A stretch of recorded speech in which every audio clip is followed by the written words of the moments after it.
အားလုံးမင်္ဂလာပါကျွန်တော်ဒီနေ့ပို့ချပေးမယ့်အကြောင်းအရာကတော့ကျွန်တော်ဖုန်းတက်တွေကကျွန်တော် table အကြောင်းလေးပေါ့နော် format table ပေါ့နော်သူအစင်းနဲ့ပါတဲ့ table အကြောင်းလေးဖြစ်ပါတယ်အဲ့တော့ကျွန်တော်ဒီဟာလေးပေါ့နော်ကျွန်တော်ဒီ data တွေကို table ဖြစ်ဖန်တီးမယ်ဆိုရင်ဒီထဲမှာ select တစ်ခုချလိုက်မယ်ပြီးရင်ကျွန်တော်တို့ဒီ home data တွေက format table ပေါ့နော်ကိုကြိုက်တဲ့ပုံစံလေးတစ်ခုနှိပ်လိုက်ပါနေလိုက်ရင်ကျွန်တော် format table ဒီမှာ my table has data ဆိုရှိတယ်ဒီနေရာမှာအမှန်လေးချစ်ပြီးဒီခေါင်းစည်းလေးတွေသူ့ဟာသူပါမယ်ပေါ့နော် okay ဒီတိုင်းလေးပဲထားလိုက်မယ် okay နေလိုက်မယ်ဒါဆိုရင်ဒီဟာ table ဖြစ်ပြောင်းသွားပြီပေါ့နော် table ဖြစ်ပြောင်းသွားရင်ကျွန်တော်လုံးလို့ရတဲ့ကောင်းကျိုးတွေအများကြီးရှိလာမယ်ဥပမာဒီမှာ table ကို design မကြိုက်တယ်နောက် design ပြောင်းလို့ရတယ်နော်ဒီမှာ table design နေဒါနေထားလိုက်နော်အဲ့တော့ဒီ table ကိုတိဆောက်လိုက်တဲ့အတွက်ဘာလို့လုပ်လို့ရလဲဆိုရင်ကျွန်တော်တို့ဒီမှာ filter တွေပေါ့နော်အလွယ်တကူစစ်ထုတ်လို့ရမယ်။ဒီမှာဒီထဲမှာကျွန်တော်ချပါတော့ MT1 ဟာတွေပဲလိုချင်တယ်ဆိုရင် okay နေလိုက်မယ်။ဒါဆိုရင် MT1 မှာရောင်းခဲ့ရတဲ့အရေးအတွက်တွေပဲသူစစ်ထုတ်သွားတယ်ပေါ့နော်။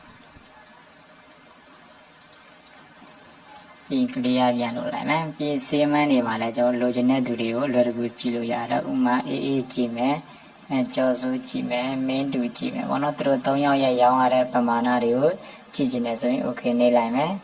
ဒါဆိုသူတို့3ယောက်ဘာတွေရောင်းခဲ့ရတယ်လဲပေါ့နော်အမောင်းတွေဘယ်လောက်ရောင်းခဲ့ရလဲဆိုတာ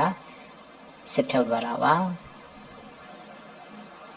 clear ပြန်လုပ်လိုက်နော်ဒါပုံမှန်လေးပေါ့အဲ့တော့ tableဒီဆောက်လိုက်တဲ့အတွက်ကြောင့်မို့သူတို့ကို filter တွေလိုတကူစစ်ထုတ်လို့ရမယ်ပြီးရင်သူတို့ရဲ့ amount တွေကိုကျွန်တော်ဒီမှာ total row ဆိုတာဒါ table design ထဲမှာပါနော် total row ဆိုတာကိုတစ်ချက်နေလိုက်ရင်သူတို့ရဲ့အားလုံး amount တွေကို total အနေနဲ့ထွက်လာနော်ဒီမှာ total row ဒါ table ဒီဆောက်လိုက်တဲ့ကောင်းကျိုးတွေပါအားလုံးဘာရအောင်လဲဆိုဒီမှာ insert slicer ဆိုရှိရနော်သူနဲ့လည်းစစ်ထုတ်လို့ရပါတယ်ဒီမှာ slicer ပေါက်လေးထွက်လာတယ်ပြီးရင်ကိုစစ်ထုတ်ခြင်းနဲ့ဥမာ seaman ဆို seaman တွေကိုကျွန်တော်တို့ okay ပေးလိုက်မယ်ပြီးရင် seaman နဲ့ပတ်သက်တဲ့ပေါက်လေးထွက်လာတိုင်းလေးပေါ့နော်အေးကြည့်ချင်းအေးနေလိုက်အေးပါလေကြော်ကြည့်ချင်းကြော်နေလို့ရတယ်နော်လင်းဟုတ်ပြီအမကိုကလစ်ထောက်ကြည့်လိုက်တဲ့အရာကိုဒီမှာ data ရေးတစ်ခါလေးပြောင်းသွားနော်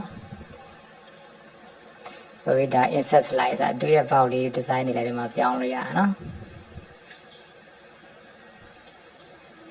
မလို့ဆိုရင်ဒါကို delete နေလိုက်လို့ဖြစ်လို့ရပါပြီ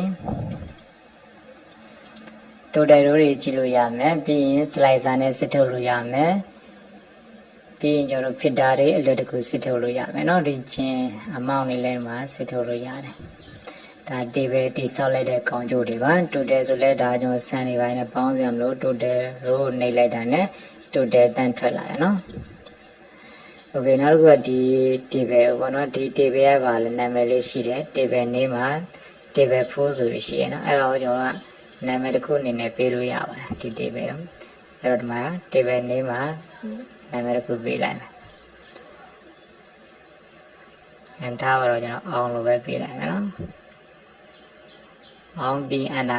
ဟုတ်ပြီနော်ဒါဆိုကျွန်တော်အောင်ဆိုပြီးတော့နာမည်လေးပေးရတယ်အဲ့တော့ကိုကဘယ်ရှိကိုရောက်နေဥမာဒီမှာရှိတယ်ပေါ့ဘယ်ရှိကိုရောက်လို့စေကျွန်တော်လိုချင်အဲ့ table ကိုသွားမယ်ဆိုရင်ကျွန်တော်ဒီ name မှာအောင်လို့ဆိုတော့ထွက်လိုက်နေလိုက်ရင်ကျွန်တော်အဲ့ table ကိုပြန်ရောက်သွားတယ်ပေါ့နော်ဒါကကျွန်တော်ဒီ table format table တိဆောက်ရခြင်းရဲ့ကောင်းကျိုးတွေပါ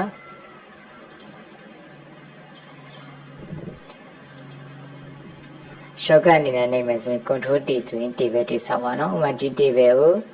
ကျွန်တော်တို့ format table design ဟုတ်ပြီပုံမှန်တိုင်းလေးပေါ့နော်ပုံမှန်တိုင်းပြန်ပြချင်တယ်ဆို convert to range ဆိုတာနေလိုက်မယ်ဒါဆိုရင်သူပုံမှန်တိုင်းလေး range အနေနဲ့ဖြစ်စေချင်တာပေါ့နော်ပြီး yes နေလိုက်ရင်ဒါဒီအရာ range ဖြစ်သွားရင်နော် table မဟုတ်တော့ဘူးဒီမှာ table design တွေစစ်ထုတ်လို့ရတဲ့အရာလည်းမရှိတော့ filter လည်းမရှိတော့ဘူးနော်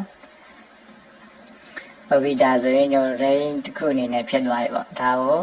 ကျွန်တော် filter လည်းစစ်ထုတ်လို့မရတော့ဘူးပြီးရင်ကျွန်တော် total လို့လည်းကြည့်မရတော့ဘူးနော်ဒါကို table ပြန်ဆောက်ချင် control T နေလိုက်နော် control T ဆိုရင် okay နေပြီလိုက်ဒါ table ပြန်ဖြစ်သွားပြီ table ဆိုဒီမှာ ဖြစ်တိုင်းလည်းစစ်ထုတ်လို့ရတယ်ပြီးရင်တိုတယ်တို့ရေလည်းကြည့်လို့ရတယ်စောစောတို့ table နာမည်တွေပြီးပြီးတခြားရှိရနေအဲ့ table ရောက်ချင်လိမ့်ပေါက်ကိုယူလိုက်တာနဲ့အလွယ်တကူရောက်သွားမှာနော်ဒီမှာဒီရှိတွေမှာရောက်နေဆိုရင်ဒီမှာလိမ့်ပေါက်ကိုသွားပြီးတော့ကျွန်တော်တို့table 5ပေါ့ဒီမှာတော့ table နာမည်ပေးရတယ် table 5 โอเคเนาะဒီသင်ခန်းစာကိုအားလုံးနားလည်မယ်ထင်ပါတယ်